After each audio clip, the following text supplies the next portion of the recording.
మనం చూస్తున్నది కట్తాలోని మహేశ్వర మహాపిరమిడ్. ఆహ్లాదభరితమైన వాతావరణంలో నిర్మితమైనటువంటి అద్భుతమైన కట్టడం ఇది.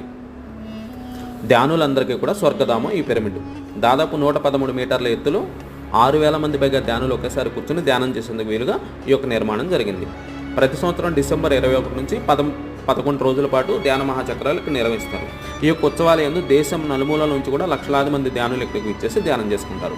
ఈ పిరమిడ్ లోపల ఎత్తైనటువంటి ఒక టవర్ నిర్మాణం చేసి ఆ టవరు పైభాగంలో 750 మంది కూర్చుని ధ్యానం చేసేందుకు వీలుగా ఈ మీరు చూస్తున్న టవర్ నిర్మాణం జరిగింది. ఈ టవర్ మధ్యలోంచి పైకి వెళ్ళడానికి స్టెప్స్ ఉంటాయి. పిరమిడ్ లోపల చాలా ప్రశాంతంగా ఉంటుందండి. మొబైల్స్ తీసుకెళ్ళినవారు ఇదంతా ధ్యానులంతా ఇక్కడ కూర్చుని ధ్యానం చేసుకుంటారు.